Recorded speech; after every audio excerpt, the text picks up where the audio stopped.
Am I the asshole for not letting my neighbor's kid ruin my lawn in the name of imagination?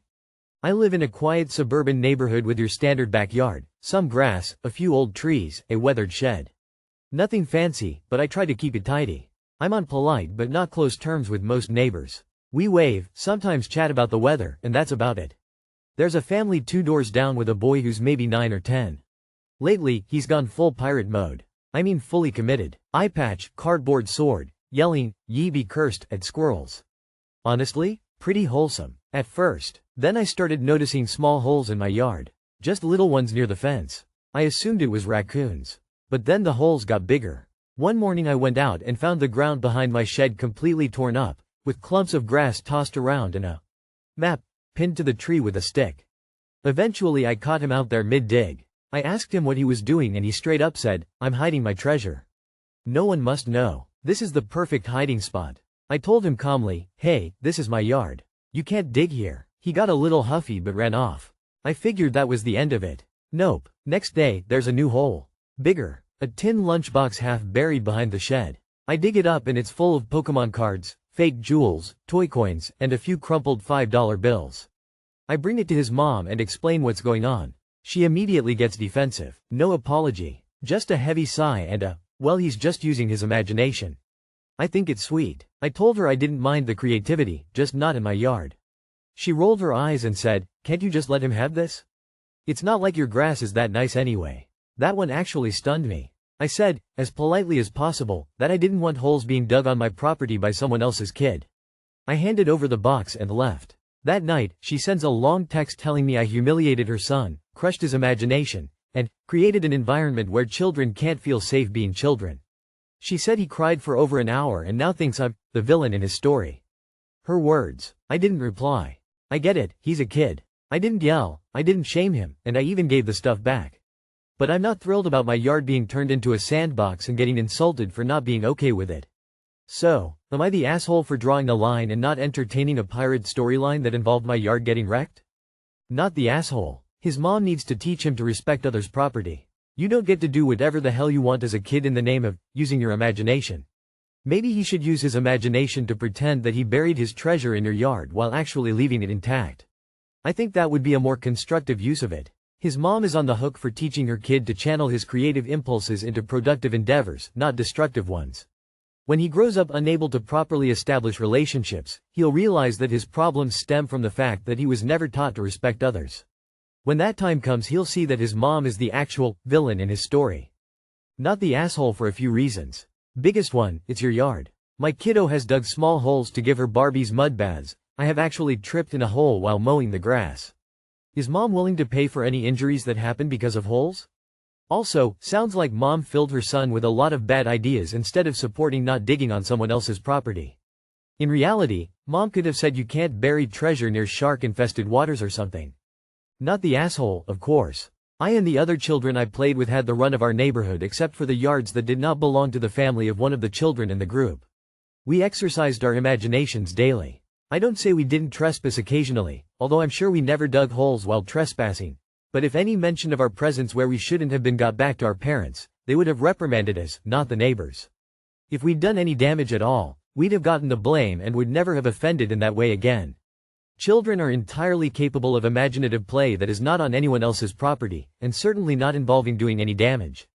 Whether your grass is nice or not, it's your grass. She's raising her kid awfully if she isn't teaching him basic boundaries like respecting other people's property. Not the asshole. Not the asshole. You didn't cross any boundaries. He did. When a kid oversteps, you inform their parents, and they have a teaching moment with their child. You have every right to enjoy your property, even if she's an ineffective parent. Not the asshole. Some parents really are firmly in the "it takes a village" mindset, but more so, the entire village should love and entertain my child. Nope. I mean, might you engage in some maybe talk with him? Sure, but letting him dig on your property, there is literally no need for that. I encourage you to dig a hole on her property and tell her you are burying his treasure for him. She should be totally cool with that. Am I the asshole for refusing to let my daughter's fiancé stay in our guest room because I use it for my hobby? So I, M49, might be in the wrong here, but I honestly don't think I am, and would love to hear outside perspectives. My daughter, 23F, got engaged recently and came to visit us with her fiancé, 24M. We live a few states away, so I get that traveling is tiring, but we were happy to host for the weekend. Now, I've had my guest room set up for my miniature wargaming for the past few years. It's my space, where I go to decompress after work, and it's honestly the only spot in the house that's fully mine. My wife has the sunroom, and the rest of the house is kind of communal. I've got thousands of dollars of models in there, custom terrain, a 3D printer setup, etc. It's not just a hobby, it's an investment, and frankly, a form of art. Anyway, when they arrived, I had the office couch made up for them, pull out, memory foam, decent blanket, very clean. My daughter seemed fine with it, but her fiancé kind of made a face and later asked why they couldn't just sleep in the guest room. I told him plainly it wasn't available because it's not a guest room anymore. It's my studio. Later that night, my daughter confronted me privately and said I was being selfish and ridiculous and that it's just for 2 nights. She said they felt unwelcome and like I was prioritizing plastic figurines over family. I told her that's not fair, they have a place to sleep. It's not like I made them sleep on the floor. Now my wife is giving me the cold shoulder and said I could have just packed it up for a weekend, but again, it's not like these are toys you throw in a box. Some of them are fragile. Some are half-painted. I don't want to spend days reorganizing and then undoing all that work just because they didn't like the setup. They left a day early, and now I'm getting texts from my daughter about how I chose my hobby over her happiness, which just seems dramatic to me. I might be the asshole because maybe I could have moved some stuff around for a few nights, but I really don't think it's fair to expect me to dismantle my entire setup just because someone didn't want to sleep on a perfectly good pull-out. I have a right to my space too, right? Info. Why do you keep a bed in that room if you don't want anyone to sleep there? You are the asshole. You made them sleep on a pull-out couch when there was a perfectly usable king-size bed going unused. My husband is in the middle of painting his first 40K army, so I get it. It can be a lot. But you still need to balance it with your interpersonal connections. You likely just assured that your daughter will deprioritize spending time with you. Be prepared for the fact that she'll likely spend time with her in-laws over you and your wife on holidays, since you lack the care to make them comfortable. Also be prepared that that fact is going to make your wife resentful of you. I couldn't imagine putting a hobby before my kids being comfortable. Info. Why don't you move the guest bed into where the sofa bed is and move the sofa bed into your studio? Your studio is your studio and no longer the guest bedroom. And the office becomes the spare bedroom. Info. Did you not tell your wife or daughter that you were planning on setting them up on a pull-out in the office instead of the room with a king-size bed that had been established as a guest room? I've had my guest room set up for my miniature wargaming for the past few years. I've got thousands of dollars of models in there, custom terrain, a 3D printer setup, etc. And yet there's still an actual bed in there? Why would that be the case if not for the ability to have someone stay over? You are the asshole. It's still a guest room in its current configuration. They were not only guests, they are family and soon to be family.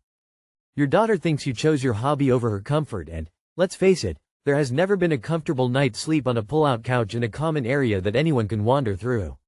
And that's exactly what you did. If you want your daughter to visit, make your house a place she wants to visit. You didn't. You are the asshole. Am I the asshole for reminding my friend he makes 8 times more than me? Background. My job doesn't pay the best, but I love the work. I obviously would like to be paid more. I was a listening ear to my friend a few years ago when he was looking for jobs. I heard him list all the pros and cons of each option, including the salary. So I know what his starting pay was at the one he settled on. It is literally 8 times more than my annual salary.